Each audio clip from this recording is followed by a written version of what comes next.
My guest today is Stefanie Stantcheva. Stefanie is a professor of economics at Harvard University. She has recently been awarded the Elaine Bennett Prize for the Best Young Female Economist. Her research explores the long-run effects of taxes on innovation, education, and wealth. More recently, she has researched the determinants of social preferences. Hello, Stefanie Stantcheva. Thanks for being here. That's very, very kind. First of all, congratulations on the Elaine Bennett Prize to the best female economist in the last 2 years. Young female economist is fantastic. You must be very proud, and it's very well deserved. So it's really a pleasure to have you here. Thanks.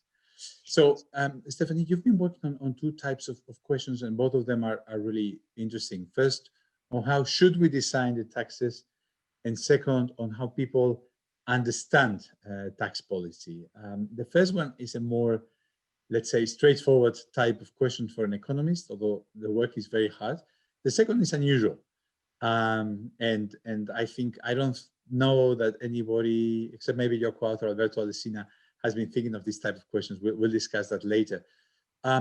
So if you want, we start with the more conventional things, and then we move on to the more unusual. You've been thinking about optimal taxation for innovation, for human capital policies, for mobility. Maybe we can go and get a nugget from each one of these papers. What do we learn, for example, about the labor market, to start with one, or if you want, about innovation, whichever topic you want. Do you want to start first? Yeah, no, thank you. This is an area that I've been trying to make progress on, which is what are the longer run effects of taxes on decisions which first take a while to make and then have long lasting consequences, such as the decision to acquire education or build your human capital, the decision to innovate and to increase productivity through innovation, or the decisions to save and build wealth and capital. And I'll be happy to tell you some of the lessons of each of those. So if we start with the decision to acquire education, it's a big problem in many countries, particularly in the US, that there's a huge increase in student debt because people incur very large costs when they go to college, and they have trouble repaying that debt later on. So one question is, how can we design a system so that we allow people to invest well in education, and perhaps not just once in life, but rather recurringly if it's needed, and then allow them to repay in a way that doesn't impose huge debt burdens and yet doesn't drain public finances. So that's the question I'm trying to deal with in one of my papers.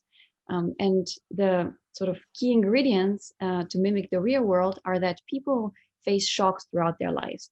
So it's not the case that you know exactly what your income will be, quite the opposite. Every year you can face a health shock, or there can be a recession, or there can be a trade shock that makes your sector do badly. There can be technology that displaces your skill. So we are very exposed to such risks through life. And when we invest in education, we don't necessarily know what the outcome will be. So in such a setting, actually, the right system is actually one in which people get loans for education, no matter when they acquire it. They could acquire it later in life. They could acquire it earlier. They could have a regular job training. And then they will repay in an income contingent way. So it's a system of income contingent loans, where the better you do, the higher your income, and the higher the share of your income that you repay to the government. And then if you do poorly, then you repay a much lower share or even zero of that debt. And this is actually the right balance between allowing the government to finance all this and yet somehow buffering the shocks that you may be facing throughout your work life. And we actually do a version of this in many countries already, except that we typically just limit the downside that you could be facing. Typically, all these income contingent loan systems, some of it exists in the US or in Australia, they typically forgive you part of the loan if you do very poorly, but they don't have this other aspect, which is if you do better, you can also repay more into the common pool. That's on education. How do you deal with, people, which is part of the ingredients in your model, like people could potentially prefer not to work or work less if they are going to face these taxes? Why is this not a problem for your analysis? It is definitely a problem. So if we want to go a bit more technically, when we try to Not too insure, much. exactly, when we try to insure people against the risk that they're facing, the cost of that insurance is that we can destroy some incentives to actually, work, as you say. We can also destroy some incentives to invest in education to start with, if you already foresee that part of this return will be taxed away later on. So this right system is balancing these effects. It's taking into account these incentive costs, these efficiency costs, and balancing them against the benefits from helping you acquire education and insuring you. So that's actually one of the core trade-offs in general in economics, particularly also in taxation, between equity and insurance on one side and efficiency on the other.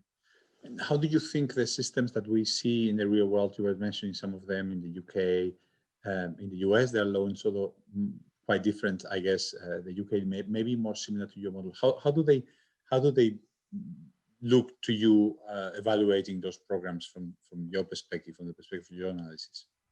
So they're definitely a step in the right direction, which is not everyone should normally repay exactly the same, or not everyone should repay exactly what they took out as a loan. So there must be some insurance and some sort of pooling and redistribution built into the system.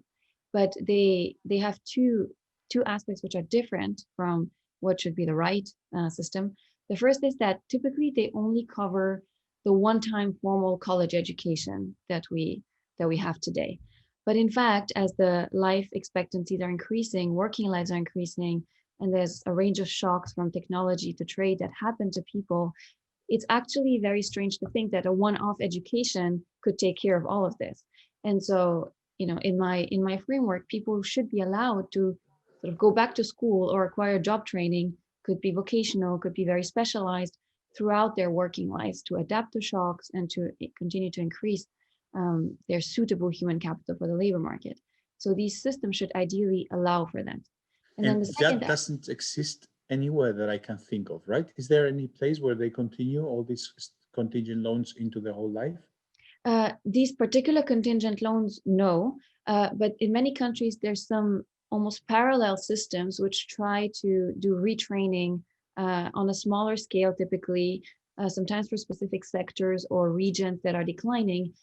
So in several EU countries, also in the US, for instance, Project Quest in San Antonio, there the role is very specialized about a given sector, a given set of people in an area. And it is a sort of more lifelong education moving in that direction. But that's definitely the direction to go for. And there's a second problem which we are seeing both in the UK and the US, and it's all this pressure to forgive all the loans. You have a lot of people who are being taxed through their lives, and from a political economy perspective, it's very tempting to say, well, you owe all this money, let me forgive it.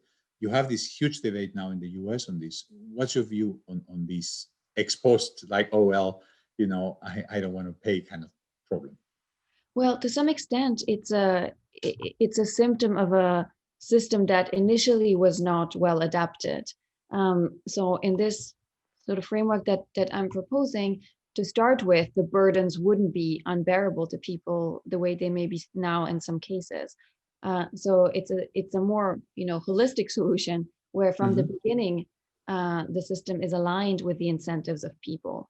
And so I think it's very important going forward to rethink it from the moment of financing, rather than having to deal with terrible consequences after the fact. And That I does mentioned, sound yes, very reasonable. right. And the second difference to real world systems I had already mentioned is that in the real world, typically we just insure your downside. So if you do particularly poorly, we forgive you part of the loan, or we let you repay less. But in fact, in the right system, you should also be paying more as you do better throughout your working life. Absolutely. So very clear. Thank you for the explanation on human capital. What about innovation? That's something that we are all worried in not getting enough innovation. John Marino recently was talking about how it seems like good ideas are very scarce. How should we organize a system that encourages innovation? Now, that's a very key question, and there's actually significantly less work on the tax design for innovation or the consequences of existing taxation for innovation. And so to me, the question has two parts. One is to study what actually are the consequences of today's general income taxes, think on corporations or on individuals, on innovation, bearing in mind that these taxes are typically designed with completely different goals in mind, whether to raise revenue or to redistribute. But like on labor supply or labor force participation, they can also have detrimental consequences on innovation. So one of the parts that I'm trying to address is how can we measure those costs, because it's better to be aware of them when setting taxes. And then the second part is, can we go a step further and actually think of specific tools like R&D tax credits, R&D subsidies, a given specific corporate tax schedule that can actually help with innovation. So on the first point, the major challenge is actually data. So me and my co-authors had to do a lot of work going back in time to collect all the patent data and inventor data for the US, combined with state level corporate tax and personal income tax data, so that we can see over the whole 20th century what has actually been the effect of taxes on firms or on individuals for innovation. And after this gigantic data collection effort, what we find is that inventors and firms respond definitely negatively to higher taxes. And specifically, actually, it's inventors that work for companies that may be more driven by profit motives or that may be more incentivized by companies financially. Those are the most responsive ones to taxes. And these responses happen on many possible margins. One is how much innovation they do, whether they do innovation in the first place, and also which state they choose to locate in. And one of the important conclusions as well is that, well, taxes are not the whole picture, as you may expect. And one countervailing factor that I think is actually quite important when we think of policy conclusions here, one very important factor is what amenities there are locally. So inventors and firms become much less sensitive to taxes when they have good amenities locally. And you can measure those by sort of an agglomeration measure, by looking at how many people work in the same field in that area, or how many patents there are already as a sort of proxy measure. And you see that this really dampens people's response to taxes. So to some extent, the conclusion need not be, oh, we cannot have taxes or we cannot have progressive taxes, but rather providing the proper infrastructure and amenities can actually really reduce the response to taxes. Or else you could also, I imagine, think about it as the places which don't have those amenities really have to be more aggressive using tax policy to attract innovation than the places that already have all those amenities in all those agglomerations. Would that be also fair to put it that way? I mean, that would be a sort of immediate conclusion, but I've worked extensively on the sort of mobility effects of taxes. And one cautionary word here is that, there's sort of partial solutions, but then there's more complete solutions. So for every individual region or country, there is an incentive to basically do, if you want, tax dumping, which is to have a race to the bottom where we want to lower our taxes, attract people, attract companies. But if you zoom out of this, this is not a great equilibrium for society as a whole. And so it's very important to not have this sort of beggar thy neighbor policies, which is, it's a similar concern when we think of trade policy. And so especially, when we have the tools to tax coordinate, and there are many efforts in that direction, whether within the EU or at the broader level through the OECD, that's really the right way to go. So coordination is the solution, much better than unilateral action. And it is the solution. And this is why I'm saying that investing in amenities is, that's a more race to the top solution, where you're competing on providing better infrastructure, better amenities, instead of racing to the bottom on taxes. So, here at the European Parliament, we are very much struggling to push this agenda of trying to finish with foreign tax havens and also tax havens inside the European Union. There are some countries that actually do a lot of what you've been talking about, racing to the bottom. Of course, the problem is you always have these bad incentives for each individual country, especially for small players, right? There are some small island nations in the Mediterranean that are only doing online gaming. There is one island that is all online gaming. There are other countries that are attracting the internet giants. It's very hard for the coordinated solution to attract everybody. And now the OECD has been trying, and they said, Q4 2020, the effort was abandoned. I hope with Biden it works. I don't know if your work has anything to say about how can we be better at trying to impose these coordinated solutions you're mentioning. I don't have specific work on that, except to actually show the very detrimental consequences of tax competition, which hopefully can be an incentive for countries to realize that, in the longer run, everyone would gain from coordination. And I think the OECD has also made sure that there are provisions so that countries which are currently, you can call them small tax havens, will get something as well to basically make that transition easier for them. So hopefully this is the way we'll go towards coordination rather than, blunt competition. I very much hope so. So we've talked about innovation, we talked about labor, human capital, taxes. What about migration? You've also looked at to what extent does mobility, you were just mentioning when we were talking about innovation, get affected by taxation, and how do we respond to that? What do you find? Yeah, so we've had a summary paper with Camille Landais, Henry Cleven, and Mathilde Munoz in the Journal of Economic Perspectives, where we take a stock of the literature to which each of us has contributed separately and try to assess what do we know, because it used to be a very understudied response. There's a lot of anecdotes when a superstar moves country in order to take advantage of lower taxes, or when someone in the US moves to Florida for tax purposes. There's a lot of writing in the media, but it's not clear to what extent this is actually, is it a general problem? We don't really have the data. And the issues that researchers have been struggling with is that there's very good data sets within countries, which will give you a lot of information over people, but there are very few data sets that would allow you to track people across countries. And so you have to be a bit creative. And so people have worked on, for instance, football players, because you can look up in the internet where football players play and hence where they live. And what my co-authors, Ufuk Aksijit and Salome Baslange, and I have looked at is inventors, because in the patent data, you can actually track where inventors live over decades, because they have to report their residential address when they patent. And in addition, inventors are actually a really interesting group to look at because they're very representative of high-skilled individuals who may or may not have location-specific skills. They may or may not be tied to a location. And what we find there is that inventors are quite sensitive to top tax rates, specifically the very highly paid inventors. And there are many of those. Inventors can be really key players in a company, and the really good ones are highly paid. And so they're very sensitive to tax rates, especially if they work for multinational companies.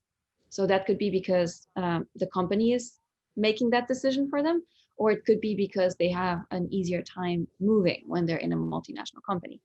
And on the other hand, what ties them to a place is if they're very specialized.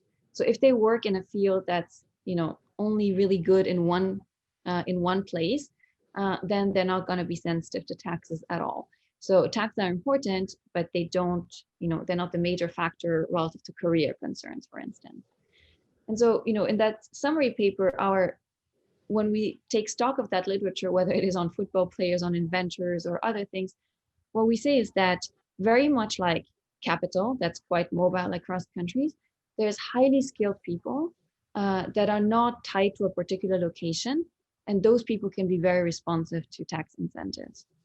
And again, in our view, the policy conclusion is not to not have taxes or not have progressive taxes, but rather to try and counteract this with A, international coordination, and B, better local amenities that will actually make it attractive for these people to be in a given place. Mm-hmm. So again, one area where there has been a lot of lack of coordination inside the European Union, similar to capital taxation. There is a lot of efforts by different countries to offer privileges to those who move from other countries, and indeed, as you're saying, providing with incentives for race to the bottom and inferior to a coordinated solution. Again, Europe is hobbled here by unanimity. It's really hard to get this message that you're transmitting across. I mean, yes, if you want an easier target would be these preferential tax schemes that have actually been multiplying over the last decades in Europe, which give a tax advantage to high-skilled foreigners that come in. So Denmark has it, Italy has it, Spain had it. Spain called it the Beckham law, exactly. It was specifically designed to attract footballers. It's like, hey, hello. I mean, yes, and it seems that it worked, but indeed. And so these schemes are actually a relatively straightforward target to say, okay, this shouldn't be really allowed because this is exactly a beggar thy neighbor policy where it's a zero-sum game at the EU level in a sense.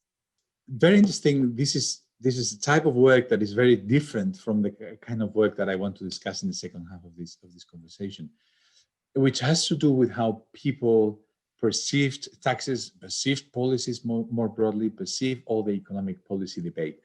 The first thing that I want to ask you is before we start to talk about it, what motivated you to get into this kind of work, which is very unlike economics? Many times economists, as a side remark, have said, following Milton Friedman, well, I don't care what people understand, I just care what they do. A fly doesn't know any physics when it's trying to avoid my hand. Maybe a person doesn't know, Friedman said, how to play billiards, doesn't know any physics, but plays billiards fantastically well, and is calculating angles and momentum, conservation momentums, and so on. So why study this question with surveys? Think about what people hear, what people actually, how people perceive policies, etc. Well, that's an excellent question, and you're right that the second part of my work is quite unusual. In fact, I have given it the name social economics because it is about how people think about economic issues, economic phenomena and policies, but taking into account, beyond their own individual setting, the society and the social issues around them. And the way I started to think about this is by working on taxes and different progressive policies or innovation.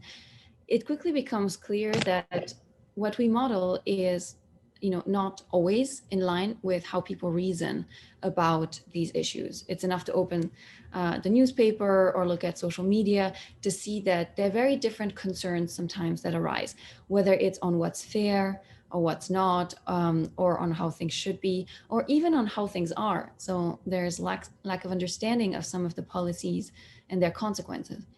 And so what I decided to do is to use these new tools, which are social economic surveys and experiments, which are large-scale online surveys and experiments run in often several countries that I design in a interactive, intuitive, well-calibrated way, and that are run on either representative samples or specifically targeting some groups, for instance, minorities or younger people, depending on the question at hand. And I think such surveys are really a key tool because they allow us to see what's essentially invisible in other data. Things like perceptions, beliefs, attitudes, knowledge, views. And to Milton Friedman's point that we only care about what people do, that may be the final step, absolutely. But to know how we get there, it's actually very difficult to do sometimes with our typical approach as economists, which has great advantages and that I use all the time, which is called revealed preference, which is what can we infer from your observed behaviors about how you're thinking or what your constraints are or what your preferences are. Well, that approach sort of hits its limits when it comes to views on policies, views on fairness, etc. It's not impossible, but it's very difficult to go far with it because many of our views on, say, policies depend on what you could call higher order beliefs, which is what do I think others will do if this happens? What do I think who will gain, who will lose from that policy. These are things which would be, impossible to observe from your behavior. And we're not asked every day to vote on a range of issues separately to be able to back out what we think from that. And so surveys and experiments are sometimes just a more direct way, and I view them as a key complement to our existing toolbox as economists. And that's why I've been very interested in trying to push that methodology forward and apply it to a range of questions. Definitely, if you're wanting to think about politics, it's essential, and I wanted to get to that a bit later. So you have you uncover three types of intangibles which are particularly determinant on this response by people to, for example, tax policies. What are these intangibles, and can you tell us a little bit how they interact and how they work? Mm-hmm. Yeah, so one of the key advantages of these surveys is you can truly get into people's minds more directly and uncover three key things you can't really see as well in other data, or sometimes not at all. So the first is people's perceptions of how things are, whether it is of themselves, of others, of the economy, of economic policies, and of course, how they think or reason about this. And then the second is people's views and concerns with fairness and what they view as just and equitable. And that's much more complex than we typically model. We typically have very, simple social welfare functions that allow us to aggregate the gains and losses of different people. But in fact, people have quite complex fairness considerations. And they also depend very much on the context. So for instance, a policy that in general may be considered fair may suddenly be deemed quite unfair if it comes on top of another series of policies that have already been implemented. And we've seen a lot of examples where, good policies have perhaps backfired because suddenly people have thought, this is very unfair after this series of things that has already happened. And then the third thing is actually people's own economic circumstances. So non-survey data can tell us a lot. It can tell us, people's incomes, some government transfer receipts, people's labor supply, etc. But in real time, it's very hard to actually get that data. And sometimes surveys are the better way to go ahead and ask people how they're affected by a given policy, how they are responding to it, what they think they can do to adjust. And this can actually be a key policy tool to first, explore opportunities for reform, study their impact as it happens, and be able to troubleshoot and get feedback from people directly on what's going on. So as somebody who's been doing politics for a few years, one thing that is particularly frustrating, and you see it in the US, it's very similar in Spain, is that it's very difficult to get people to discuss the kind of the facts and the statistics to show, okay, there's this policy, does this, there's this other policy, it's a bit better, so let's choose this one. There are a couple of issues that are particularly noticeable. One is the framing type effects, the perceptions you're talking about.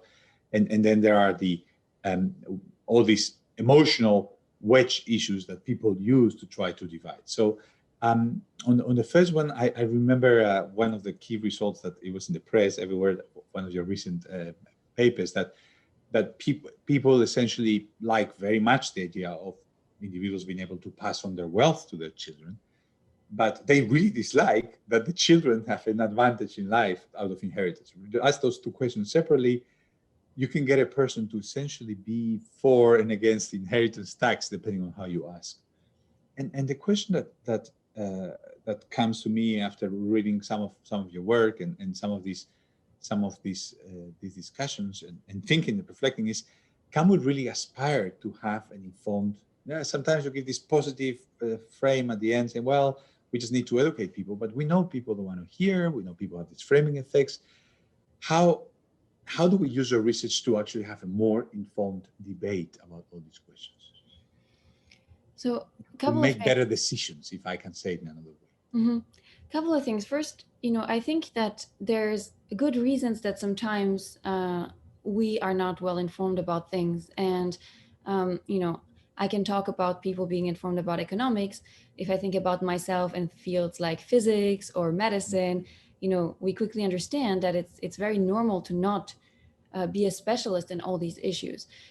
So I think it's very understandable. And my approach is actually to try and, in a sense, provide people with the tools to make better economic decisions. So when they have to make decisions on policies which affect their daily lives in substantial ways, think of tax policy, it hits everyone. Think of trade, think of health insurance or healthcare policies, immigration, education policies. These are things that will affect people's lives. And I think it is very important to try our best to give the tools. And of course, it's not just up to academic economists. We have a big role to play, which is to generate the research and also, behave as scientists. So have a very neutral, very nonpartisan, narrative when we explain our findings and our results. And then it's up to policymakers based on that research to try and do their best to improve people's understanding. So I take this very much from a perspective of we need to do our best to improve people's understanding.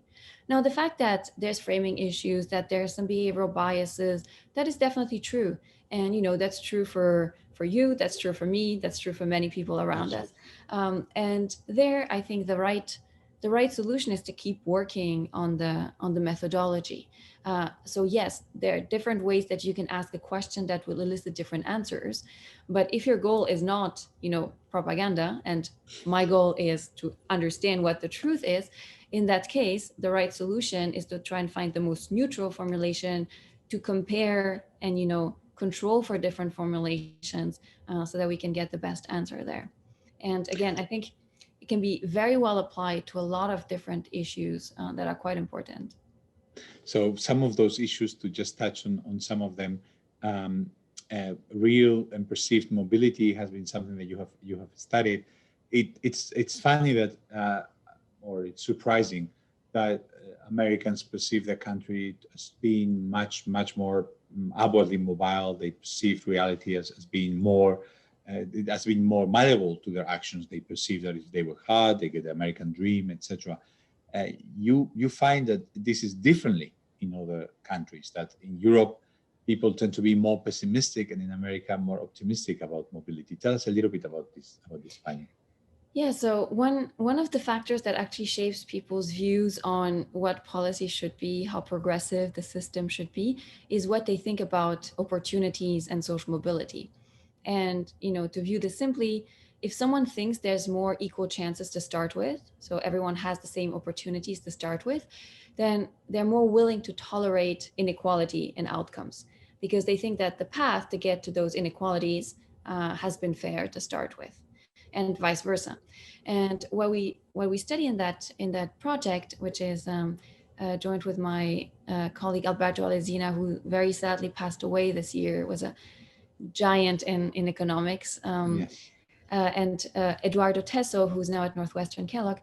What we do is to study in 5 countries, the US, the UK, Sweden, France, and Italy, what people actually know about social mobility in their country and how it affects their views on progressive policies, taxes, social insurance, health policy, education policy. And what we see is that people in the US are definitely more optimistic about mobility than people in Europe. That was sort of known. But what's striking is that they're too optimistic relative to reality in the US.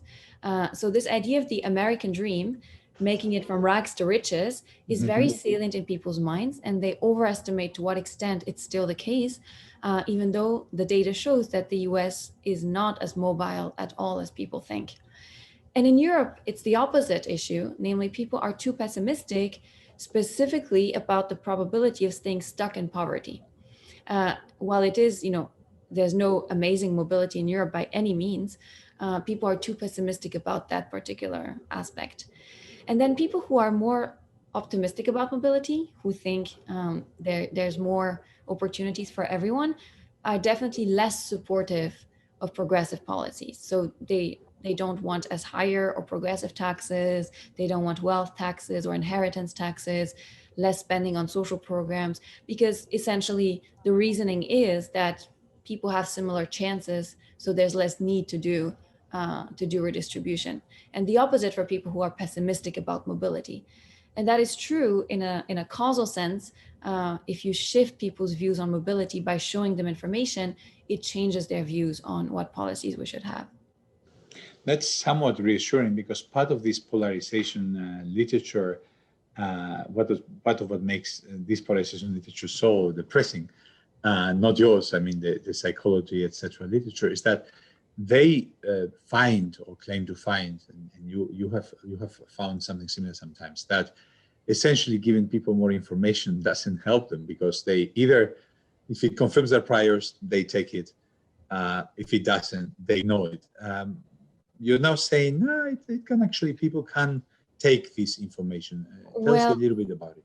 Well, I may be disappointing you here, but in fact, I didn't give you all the details, which is that even on mobility, so if you split people by who's on the more left of center versus right of center, it turns out that, of course, people have different views. Even within those who are right of center, they have different levels of optimism about mobility, although on average, they're more optimistic about mobility than those left of center. But when you shift their view, when you show them information showing that mobility is lower, in fact, people on the left tend to want more of these government policies, while people on the right, they want actually less government intervention. They start believing that equality of opportunity is more of a problem. So in that sense, information there works. So that's perhaps reassuring. They believe the information, they absorb it, yet their perceived solution to that is not more government. In fact, they tend to perceive the government as more part of the problem rather than the solution. Mm-hmm. And they want, that the government actually liberalizes the economy, cuts taxes, which they think will do much more for opportunity than actually an intervention and more progressive policies. But here, I mean, maybe their ideology is perfectly fine. At least they are actually incorporating the views and updating their priors. They are learning. I mean, when it worries me is when people just simply seem to just use their own networks. I mean, let me ask you in an actual positive way. Do you think many of us have the perception that the policy debate is getting less policy and it's getting more polarized, that people have less interest in the actual issues and they behave more as if they're football hooligans in one team or the other, and that they are not willing to learn and to listen? Do you think this is actually empirically correct? Has there been a trend here, and is there a way to correct this? It's very hard to make that statement rigorously, actually.